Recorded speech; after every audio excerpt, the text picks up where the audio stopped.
बहुत पुरानी बात है। एक राजा की दो रानियां थी, बड़ी रानी और छोटी रानी। घर में बड़ी रानी की ही मर्जी चलती थी, छोटी रानी को अवहेलित करके रखा गया था। राजा भी छोटी रानी से उदासीन रहते थे। छोटी रानी के दिन अत्यंत कष्ट में बीत रहे थे। छोटी रानी के दो पुत्र थे, शीत और बसंत। राजा अपने दोनों बेटों का कभी ख्याल नहीं रखते थे।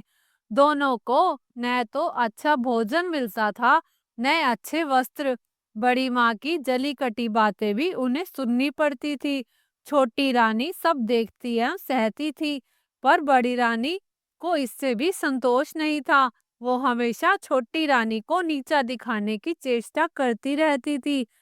एक दिन दोनों रानियां नदी में स्नान करने गई। बड़ी रानी ने छोटी रानी को अत्यंत प्यार से कहा, आओ तुम्हारे माथे पे साबुन लगा दूं। साबुन लगाते लगाते उसने चुपके से एक दवा की टिकिया उसके माथे पर घिस दी। दुखियारी छोटी रानी देखते ही देखते एक तोता बनकर टी करती उड़ गई। घर आकर बड़ी रानी ने कहा, छोटी रानी तो नदी में डूब गई। राजा ने सहज ही विश्वास कर लिया, मानो राजभवन की लक्ष्मी चली गई। राजभवन में अंधकार फैल गया। छोटी रानी के दोनों पुत्रों शीत और बसंत के दुख की कोई सीमा नहीं रही। उधर तोता बनी छोटी रानी उड़ती उड़ती एक राजा के राजभवन में जा बैठी। राजा ने कहा, सोने का तोता। राजा की बसंत लता नाम की एक सुंदर बेटी थी। वह बोली, पिताजी, मैं उस सोने के तोते को लूंगी। राजा के आदेश से उस तोते को पकड़ लिया गया और एक पिंजरे में बंद कर दिया गया। दिन बीतने लगे। उधर बड़ी रानी के तीन पुत्र हुए, लेकिन यह क्या, सभी पुत्र अत्यंत दुबले पतले। हड्डियों का ढांचा मात्र ऐसा लगता था मानो फूंक देने से वो उड़ जाएंगे। बड़ी रानी का तो रो रो कर बुरा हाल हो गया। वह बड़े जतन के साथ अपने पुत्रों का पालन करती, खूब पुआ पकवान मांस मछली खिलाती, लेकिन वे मोटे नहीं हो पा रहे थे, संटी की तरह ही दुबले पतले थे। दूसरी ओर बड़ी रानी शीत और वसंत को ठीक से खाना भी नहीं देती थी, फिर भी वो मोटे ताजे थे। यह देखकर वह और कुट जाती थी। एक दिन जब शीत और वसंत पाठशाला से पढ़कर लौटे, तो देखा कि उनकी बड़ी माँ रणचंडी बनी हुई है। उसने उन्हें देखते ही गालियों की बौछारें शुरू कर दी, गला फाड़ फाड़ कर रोने लगी, उन्हें मारने लगी, सामानों को फेंकना शुरू कर दिया। जब राजा को इस बात की सूचना मिली, तो वे दौड़े दौड़े आए और उससे पूछा, तुम्हें क्या हो गया? रानी ने गुस्से से थर थर कांपती हुई बोली, मेरी सौत के ये दोनों पुत्र जब देखो मुझे उल्टा सीधा कहते हैं, गालियां देते हैं। जब तक मैं इनके खून में से स्नान न कर लूं, मेरा कलेजा ठंडा नहीं होगा। राजा ने कहा, ऐसा ही होगा। फिर क्या? राजा ने जल्लाद को बुलवाया और आदेश दिया, इन दोनों भाइयों को मारकर इनका खून लाकर बड़ी रानी को दे दिया जाए। शीत वसंत का तो रो रो कर बुरा हाल हो गया, पर जल्लाद को राजा का आदेश का पालन करना था, सो उसने हाथ पैरों को रस्सियों से बांधकर बलि देने के लिए वह ले जाने लगा। शीत और वसंत की चीख पुकार सुनने वाला वहां पर कोई नहीं था। जल्लाद शीत वसंत को एक जंगल में ले गया। वहां उसके वस्त्र उतरवा लिए और पेड़ की छाल उन्हें पहना दी। शीत बोला, भाई, हमारे भाग्य में यही था। जल्लाद ने उनके हाथ पैर खोल दिए और डबडबई आंखों से कहा, राजा की आज्ञा है राजपुत्रों, मैं क्या करता, मुझे मानना ही था, पर तुम लोगों को मैंने अपनी गोद में खिलाया है, तुम्हारा खून मैं कैसे कर सकता हूँ? मेरे कपाल में जो लिखा है वो देखा जाएगा। तुम वक्कल के ऊपर चादर ओढ़ लो और इस जंगल से निकल जाओ। कोई तुम्हें राजपुत्र के रूप में पहचान नहीं पाएगा। यह कहकर उसने उन्हें जंगल से बाहर निकलने का मार्ग बता दिया और खुद राजभवन की ओर लौटने लगा। रास्ते में उसने एक कुत्ते और सियार को मारा और उसका खून बड़ी रानी को दे दिया। खून पीकर बड़ी रानी बहुत खुश हुई। उसने उस खून से स्नान किया और खिलखिलाती हुई अपने पुत्रों को अत्यंत स्वादिष्ट भोजन कराया। और खुद भी खाया। शीत वसंत दोनों जंगल के रास्ते आगे बढ़े। वे चलते रहे, पर जंगल का रास्ता अंत ही नहीं दिख रहा था। थक कर वे एक पेड़ के नीचे बैठ गए। वसंत ने कहा, भाई बहुत प्यास लगी है, पानी मिलेगा? शीत बोला, हम लोग इतनी दूर तक चल कर आए हैं, पर पानी तो कहीं नहीं दिखा। परंतु प्यास के कारण तो मेरी बहुत बुरी हालत हो गई है। बसंत बोला, ठीक है, तुम यहीं प्रतीक्षा करो, मैं देखता हूँ कि आसपास कहीं पानी है या नहीं। शीत ने कहा। शीत पानी की तलाश में चला। एक जगह उसे एक तालाब दिखाई दिया। समस्या ये थी कि पानी लेकर कैसे जाए। उसे अपनी चादर का ख्याल आया। अगर चादर को पानी में अच्छी तरह से भिगो लिया जाए तो वसंत की प्यास मिट सकती है। यह सोचकर वह तालाब में उतरा। जिस राज्य की सीमा के अंतर्गत वह तालाब था, उस राज्य के राजा का अचानक देहांत हो गया। राजा की कोई संतान नहीं थी। समस्या उत्पन्न हुई कि राज सिंहासन पर कौन बैठेगा। सिंहासन को तो खाली नहीं रखा जा सकता। इस पर काफी विमर्श हुआ। अंत में मंत्रियों एवं प्रजा ने मिलकर ये तय किया कि जिस व्यक्ति के माथे पर राज तिलक होगा, उसे ही सिंहासन पर बिठाया जाएगा। योजना के अनुसार एक सफेद हाथी की पीठ पर सिंहासन बांधकर हाथी को छोड़ दिया गया। वह हाथी माथे पर राज तिलक वाले व्यक्ति की खोज में निकल पड़ा। इस कर्म में वो वहां उस तालाब के पास जहाँ पहुंचा, जहाँ शीत अपनी चादर को पानी में भिगो रहा था।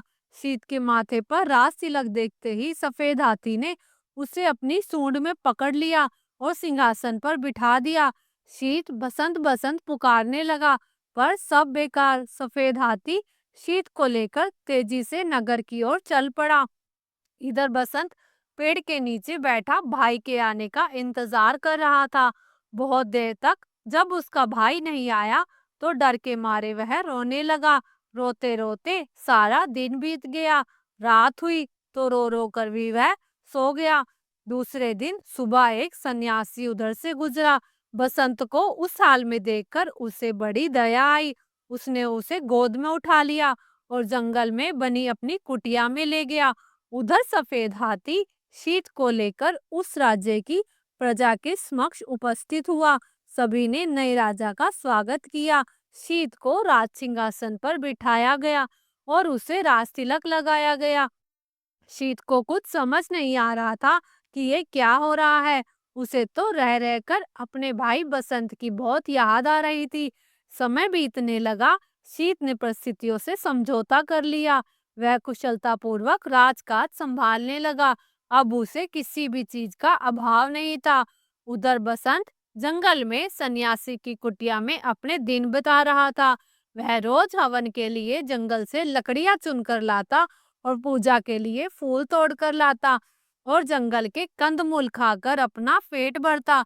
कभी कभी वह सन्यासी के पास बैठकर घंटों शास्त्रों एवं वेदों का ज्ञान प्राप्त करता।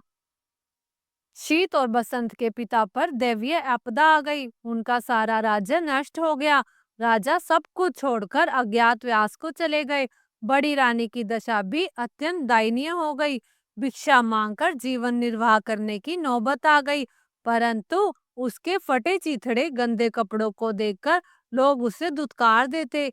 एक दिन दुखी होकर बड़ी रानी अपने तीनों पुत्रों के साथ समुद्र के किनारे खड़ी थी। अचानक समुद्र की लहरों में तीनों पुत्र बह गए। रानी ने अपने पुत्रों को बचाने की बहुत कोशिश की, सब बेकार हो गया। दुखी होकर वह भी समुद्र में कूद पड़ी।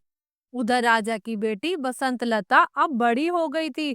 अपनी रूपवती कन्या के लिए राजा योग्य वर की तलाश कर रहे थे, पर वैसा वर उन्हें नहीं मिल रहा था।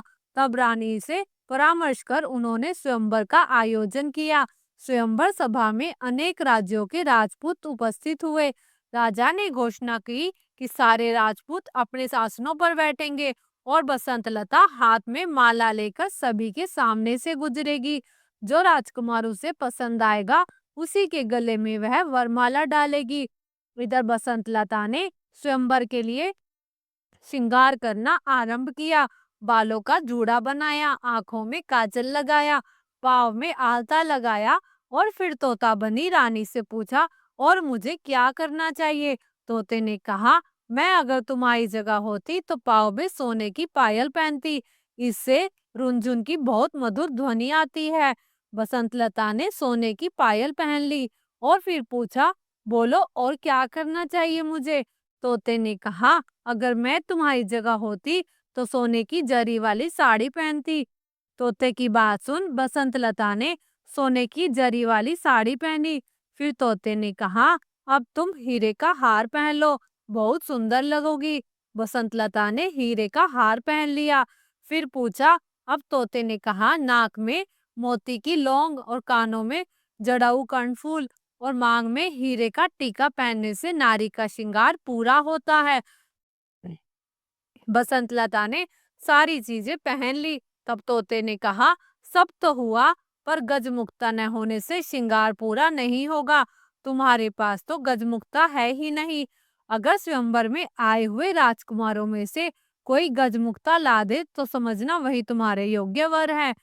यह सुनकर बसंत लता ने सारे साज श्रृंगार उतार दिए और घोषणा करवा दी कि जो राजकुमार उसके लिए गजमुक्ता लाएगा उसी से वह विवाह करेगी। घोषणा सुनते ही सारे राजकुमार गजमुक्ता की खोज में निकल पड़े। राजकुमारों ने सुना था कि सभी हाथियों में गजमुक्ता नहीं होती। समुद्र के किनारे पाए जाने वाले किसी किसी हाथी में गजमुक्ता होती है। अतः सारे राजकुमार समुद्र की ओर चल पड़े। समुद्र के किनारे पहुंचने से पहले ही हाथियों के एक झुंड ने उन पर धावा बोल दिया, जिस कारण अनेक राजपुत्रों के हाथ पैर टूट गए, अनेक घायल हो गए और इस तरह सब हताश निराश होकर वापस लौट आए। कुछ दिनों बाद यह समाचार शीत राजा के कानों में पहुंचा। उसने राजपुत्रों की दुर्दशा पर दया आई और बसंत लता के आचरण पर अत्यंत क्रोध आया। उसने निश्चय किया कि वह बसंत लता के अहंकार को चूर चूर कर देगा। उसने बसंत लता के पिता के राज्य पर आक्रमण कर दिया।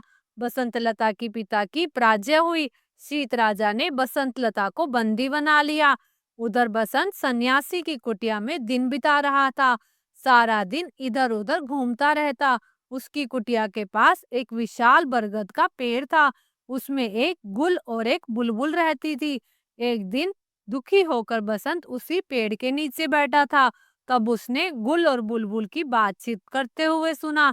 गुल ने स्वयंवर की सारी घटनाएं बुलबुल को सुनाई और फिर बोला, कौन जानता है कि इसका परिणाम क्या होगा? बुलबुल ने कहा, क्षीर सागर के किनारे एक दूध का पहाड़ है। दूध पहाड़ से क्षीर सागर में दूध गिरता है। उस क्षीर सागर में एक स्वर्ण कमल खिला हुआ है। उस स्वर्ण कमल में एक हाथी रहता है। उसी के सर में गजमुक्ता है। गुल ने पूछा, लेकिन वहां कौन पहुंचेगा? बुलबुल ने कहा, कोई साहसी राजपुत्र ही वहां पहुंच पाएगा। सारी बात सुनने के बाद बसंत ने उनसे पूछा, मैं गजमुक्ता लेने जाऊंगा, इस कार्य में तुम दोनों मेरी सहायता करोगे? जरूर, परंतु तुम्हें पहले सन्यासी के पास जाकर अपना त्रिशूल लेकर आओ। फिर सेमल के पेड़ के पास जाके राजपुत्र के वस्त्र मांगो। सारी चीजों की प्राप्ति तुम्हें हो जाएगी। गुल और बुलबुल ने उसे ऐसा कहा। बसंत ने सन्यासी से त्रिशूल लिया, सेमल के पेड़ से राजवस्त्र प्राप्त किए और उन्हें पहनकर समुद्र की ओर चल पड़ा। क्षीर सागर पहुंचकर उसने देखा कि स्वर्ण कमल के बीच दूध की तरह सफेद एक हाथी के सिर पर गजमुक्ता है। गजमुक्ता की रोशनी से चारों ओर उजाला फैला हुआ था। बसंत उस सफेद हाथी की पीठ पर कूदा। जैसे ही उसने सफेद हाथी के सिर पर त्रिशूल रखा, वैसे ही सागर, स्वर्ण कमल, सफेद हाथी सब गायब हो गए। वहां केवल एक कमल का फूल खिला हुआ और एक उसके अंदर गजमुक्ता की माला थी। मनुष्य की आवाज में कमल के फूल ने पूछा, निश्चय ही तुम राजपुत्र हो, कौन सा राज्य है तुम्हारा? बसंत ने कहा, मैं राजपुत्र नहीं हूँ, एक सन्यासी के साथ जंगल में रहता हूँ। ठीक है, तुम गजमुक्ता को अपने सिर पर और मुझे अपने हृदय में रखो। बसंत लता के साथ तुम्हारा ही विवाह होगा और तुम्हारा जीवन सुख से बीतेगा। बसंत क्षीर सागर के बालू पर चलता हुआ वापस लौटने लगा। तभी उसे कुछ आवाजें सुनाई पड़ी। हम लोगों को भी साथ ले चलो भाई। वह भौचक्का होकर चारों ओर देखने लगा। उसे आसपास कोई भी दिखाई नहीं दिया। फिर वह आगे बढ़ा तो फिर वैसी ही आवाज आई। उसने गौर से बालू को देखा। उसे लगा कि उसके पैर के पास बालू के अंदर से आवाज आ रही है। उसने त्रिशूल से वहां बालू को हटाया तो देखा कि वहां 3 सोने की मछलियां थी। वह उन्हें अपने साथ लेकर चल पड़ा। इधर शीत राजा शिकार खेलने निकला था। एक दिन सारा दिन भटकने के बाद भी उसके हाथ एक भी शिकार नहीं लगा। थक कर वह एक पेड़ के नीचे बैठ गया। अचानक उसे याद आया कि वह अपने भाई बसंत को इसी पेड़ के नीचे छोड़कर पानी लाने गया था। और फिर एक हाथी उसे एक राज्य में ले गया। फिर वह कभी इस जगह लौटकर नहीं आ सका। बसंत का क्या हुआ? वह कहाँ गया होगा? क्या वह जीवित होगा? यह सोचकर वह रो पड़ा। अपने राजभवन में लौटने के बाद भी वह केवल बसंत के बारे में सोचता रहा। बसंत गजमुक्ता लेकर बसंत लता के राज्य में गया तो वहां उसे पता चला कि शीत राजा बसंत लता को बंदी बनाकर अपने राज्य में ले गया है। सीधा शीत राजा के राजभवन में पहुंचा। राजा के अंगरक्षकों को 3 सोने की मछलियां देकर कहा, अपने राजा से कहो कि बसंत लता को छोड़ दे। लेकिन शीत राजा तो अपने भाई के शोक में डूबा, अपने कमरे का दरवाजा बंद कर अंदर बैठा हुआ था। राजा की आज्ञा की प्रतीक्षा में बसंत 7 दिनों तक हाथ में त्रिशूल लिए, सिर पर गजमुक्ता रखे राजमहल के सामने बैठा रहा। 8वें दिन शीत राजा थोड़े सामान्य हुए तो दासियों ने सोने की मछलियों को काटने बैठी।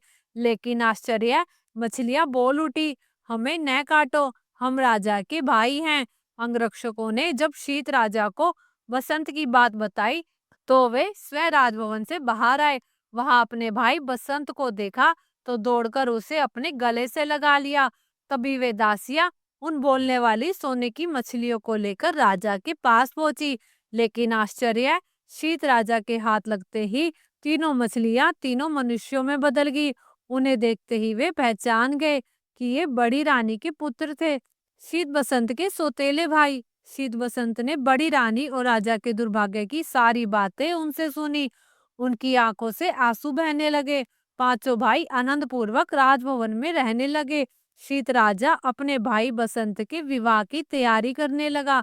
उसने बसंत लता के पिता के पास समाचार भेजा कि इन्हें मुक्त किया जा रहा है।